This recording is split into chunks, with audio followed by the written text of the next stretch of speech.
नमस्कार, आदाब। Department of information and public relations JNK की तरफ से मैं विनय कुमार शर्मा आपका फिर से एक बार स्वागत करता हूं हमारे प्रोग्राम सुकून में। दोस्तों, पिछले कुछ महीनों से ये पूरी दुनिया कोविड-19 से जूझ रही है और इस सिलसिले में आए दिन WHO और ICMR की नई गाइडलाइंस के हिसाब से स्ट्रेटजीज चेंज होती हैं, हिकमत अमलियां चेंज हो रही हैं। पिछले हफ्ते गवर्नमेंट ऑफ JNK ने एक एडवाइजरी जारी की जिसके तहत जो एसिम्प्टोमेटिक पेशेंट्स हैं उनके लिए होम क्वारंटाइन या होम आइसोलेशन की एडवाइस की गई। इसी सिलसिले में आज हमारे साथ बात करने के लिए मौजूद हैं डॉक्टर रऊफ हुसैन राथर साहब, जो कि red zone surveillance divisional headquarter Kashmir के इंचार्ज हैं और आज हम इनसे जानना चाहेंगे कि आखिर ये होम क्वारंटाइन होता क्या है और कौन सी प्रिकॉशंस इसमें लेने की जरूरत होती है। तो डॉक्टर साहब, सबसे पहले हमारे प्रोग्राम में मैं आपका स्वागत करता हूं। Thank you. और मेरा सबसे पहला सवाल आपसे यही होगा कि आखिर ये होम क्वारंटाइन या जिसे हम होम आइसोलेशन बोलते हैं, ये होता क्या है और किन लोगों को इस होम क्वारंटाइन की जरूरत है, या फिर यूं कहिए कि ये होम क्वारंटाइन किन लोगों के लिए है। आपका बहुत बहुत शुक्रिया कि आपने मुझे इस प्रोग्राम में बुलाया और लोगों तक अवेयरनेस पहुंचाने का मौका दिया मुझे, जो कोविड-19 के हवाले से है। सबसे पहले तो मैं ये बात क्लियर कर दूं कि होम क्वारंटाइन और आइसोलेशन ये अलग चीजें हैं।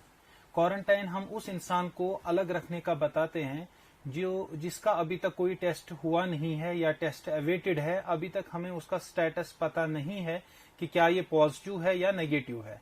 तो ऐसे इंसान को अगर हम अलग रखेंगे तो उसको हम क्वारंटाइन बताते हैं। जैसे कि पहले जब बाहर से लोग आते थे, हमें उनका पता नहीं होता था कहीं उनका कोविड तो नहीं है, तो उस कंडीशन में हम उसको क्वारंटाइन बताते हैं। लेकिन आइसोलेशन हम उस चीज को बताते हैं जब हम किसी एक इंसान को अलग से रखें जो already confirmed case of the disease है। और इस मामले में, इस सिलसिले में जो present guideline last week issue हुई है government of Jammu and Kashmir से कि एसिम्प्टोमेटिक कोविड पॉजिटिव पेशेंट्स के लिए आप होम आइसोलेशन एडवाइज किया गया है। मतलब जो लोग कोविड पॉजिटिव निकले हैं, जिनका टेस्ट हुआ है और वो पॉजिटिव निकले हैं, लेकिन उनको कोई सिम्टम नहीं है कोविड-19 का, तो ऐसे लोगों के लिए इंस्टेड ऑफ हॉस्पिटल उनको हम घरों में ही अब रख रहे हैं। तो इसी को हम कोविड-19 पॉजिटिव केसेस जो एसिम्प्टोमेटिक हैं उनको अलग रखने के लिए, घरों में रखने के लिए हम होम आइसोलेशन वर्ड यूज करते हैं। अब सवाल है कि ये हमें किन लोगों को घरों में रखना है। उसके लिए जो गवर्नमेंट की तरफ से जो गाइडलाइन आई है, उस गाइडलाइन के हिसाब से कुछ क्राइटेरिया है। जब वो क्राइटेरिया फुलफिल हो जाएगा तभी जाके हम एक पेशेंट को घर में रख सकते हैं। उस क्राइटेरिया में 6 चीजें इंपॉर्टेंट हैं। पहली चीज ये है कि ये जो पॉजिटिव केस है ये एसिम्प्टोमेटिक हो। एसिम्प्टोमेटिक का मतलब हो गया इसको कोई सिम्टम नहीं है कोविड-19 का, जैसे खांसी नहीं है, इसको बुखार नहीं है, इसको सांस लेने में तकलीफ नहीं होती है, बिल्कुल आपकी तरह, हमारी तरह बिल्कुल fit and fine, apparently fit and fine है। दूसरी चीज, इस इंसान को कोई क्रॉनिक डिजीज नहीं है, जैसे किसी को डायबिटीज की प्रॉब्लम होती है, किसी को किसी हार्ट डिजीज की प्रॉब्लम होती है, लंग डिजीजेस, किडनी डिजीजेस जो बहुत टाइम से किसी इंसान में सालों साल चलती रहती है। एक ऐसा इंसान जो कोविड पॉजिटिव निकला है लेकिन उसको ये चीजें ना हो, क्रॉनिक डिजीज ना हो, तभी जाके हम उसको होम आइसोलेशन के लिए एडवाइज कर सकते हैं। तीसरा पॉइंट कि हम इसको होम आइसोलेशन के लिए एडवाइज करेंगे वो ये है कि इस इंसान के पास एक अवेलेबिलिटी हो, एक फैसिलिटी हो घर में एक अलग रूम की, और उस रूम के साथ एक वॉशरूम और टॉयलेट फैसिलिटी भी अवेलेबल हो।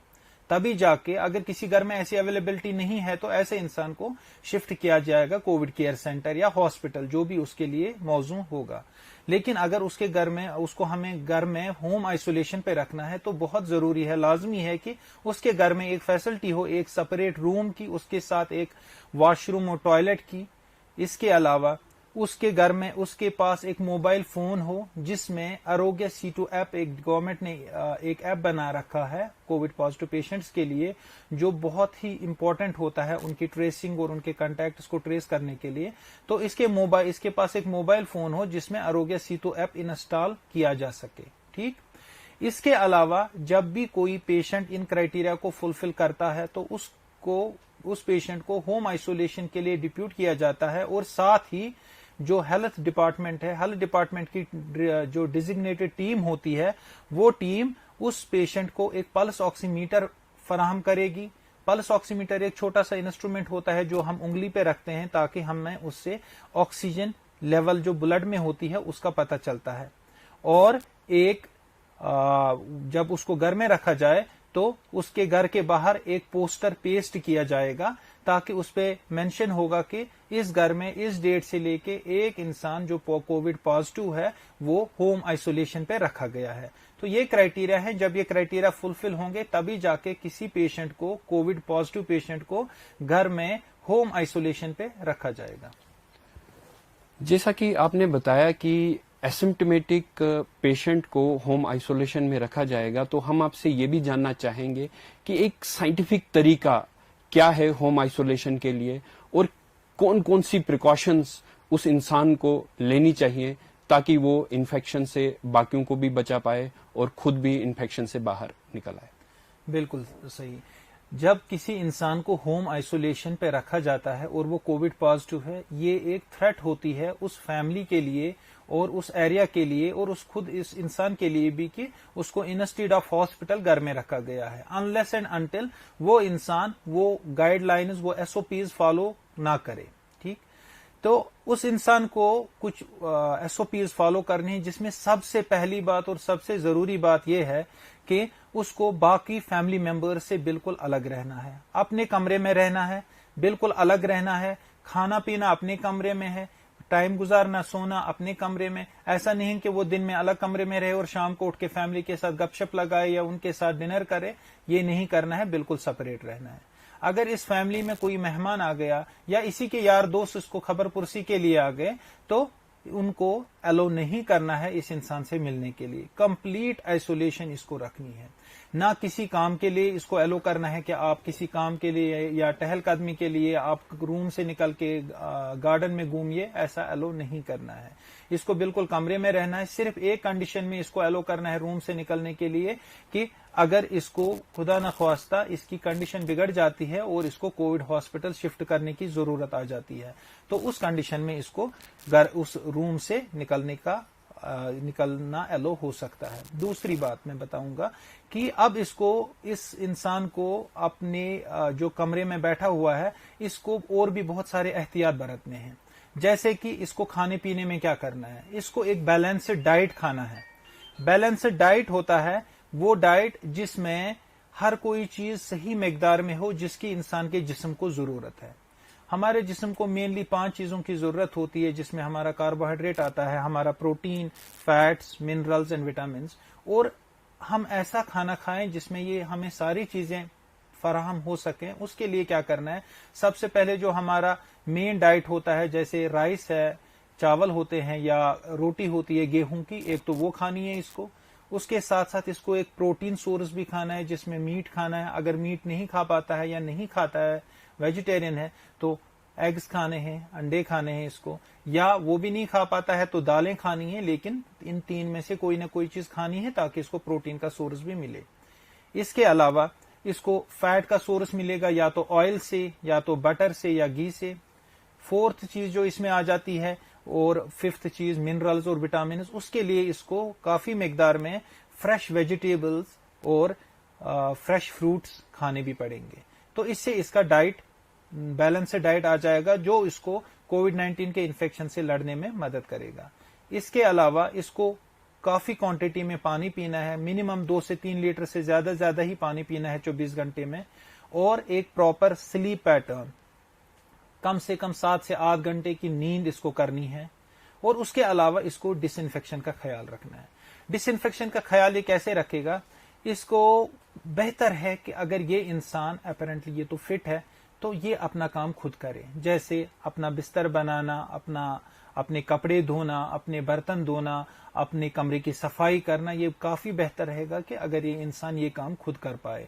और कैसे करना है, खासकर जो रूम में जो डोर हैंडल्स होते हैं, जो टेबल टॉप्स होते हैं, ये वो चीजें होती हैं जो फ्रिक्वेंटली जिनको इन्फेक्ट होने का खतरा ज्यादा रहता है। तो उन चीजों को ये रोज के रोज साफ करे, वॉशरूम्स के फ्लोर साफ करे। इनको हेल्थ डिपार्टमेंट की तरफ से एक हाइपोक्लोराइड सोल्यूशन भी मुहैया किया जाएगा। हाइपोक्लोराइड सोल्यूशन 1% यूज कर सकता है, या ब्लीचिंग पाउडर का सोल्यूशन बना के 5% यूज किया जा सकता है इन आइटम्स को साफ करने के लिए, डिसइंफेक्ट करने के लिए। और एक चीज जो ये मिस कर सकता है वो ये है कि फेस मास्क यूज करना। घर में कमरे में बंद रह के भी इसको फेस मास्क हमेशा यूज करनी है। डिस्पोजेबल सर्जिकल 3 लेयर मास्क जो आती है वो यूज करनी है। हर 8 घंटे में इसको डिस्कार्ड करना है और नई फेस मास्क लगानी है। और डिस्कार्ड कैसे करना है, एक डस्टबिन रखना है, उसको पहले हाइपोक्लोराइड सोल्यूशन में आधा घंटा डिप करना है और उसके बाद उसको डस्टबिन में जमा करना है और एट द एंड उसको या तो डीबुरियल करना पड़ता है या तो फिर जलाना पड़ता है। इसके अलावा इसको अपनी आपकी हेल्थ को मॉनिटर भी करना है। उसके लिए जो इसको पल्स ऑक्सीमीटर दिया गया है वहां पे, उस पल्स ऑक्सीमीटर को ये हर 4 घंटे 5 घंटे के बाद चेक करेगा अपनी ऑक्सीजन सैचुरेशन। बेटर है कि अगर वो लिख पाता है तो वो लिखेगा, अगर नहीं लिख पाता है तो पल्स ऑक्सीमीटर पे एक तो पल्स आती है, एक तो SpO2 जो ऑक्सीजन सैचुरेशन होती है वो उसको पहले ही दिखाया जाएगा कि कैसे पल्स ऑक्सीमीटर पे आप ऑक्सीजन सैचुरेशन चेक करोगे। जो ऑक्सीजन सैचुरेशन है अगर कहीं पे भी ये 90 से नीचे फॉल करता है, यूजुअली ये 95, 94, 96, 93 इसी के आसपास रहता है, लेकिन अगर ये नीचे आता है 92 से नीचे और खासकर अगर ये 90 को टच करता है और 90 से नीचे जाता है तो इमीडिएटली इसको इस कंडीशन में इन्फॉर्म करना पड़ेगा नोडल ऑफिसर्स को। और इसके अलावा थर्मोमीटर से अपने टेम्परेचर रेगुलरली चेक करना पड़ेगा। डॉक्टर साहब, जैसा कि आपने हमें बताया, अब मान लीजिए अगर इस दौरान में कभी कोई कॉम्प्लिकेशन हो जाती है तो किन सूरतों में हमें मेडिकल हेल्प लेने की जरूरत पड़ेगी? बिल्कुल, जहां तक एक इंसान जब होम आइसोलेशन में रहता है तो वो अपनी हेल्थ का ख्याल खुद रखता है, या जो उसका केयर गिवर होगा वो रख सकता है। तो जो उसको पल्स ऑक्सीमीटर, जैसा मैंने बोला कि उसको पल्स ऑक्सीमीटर दिया जाएगा, अगर उसकी लेवल ऑक्सीजन की लेवल 90 या इससे नीचे जाती है, उस कंडीशन में उसको जो कंसर्न नोडल ऑफिसर है उसका फोन नंबर दिया जाएगा तो उसको कांटेक्ट करना है। अगर जब वो टेम्परेचर अपना चेक करेगा, मॉर्निंग इवनिंग टेम्परेचर चेक करेगा थर्मोमीटर से, तो अगर उसका जो टेम्परेचर है अगर वो 100 टच करता है या 100 से ऊपर जाता है तब जाके उसको इन्फॉर्म करना है, तभी जाके हम बोलेंगे कि उसको फीवर है। फीवर की कंडीशन में उसको इन्फॉर्म करना है हेल्थ अथॉरिटीज को।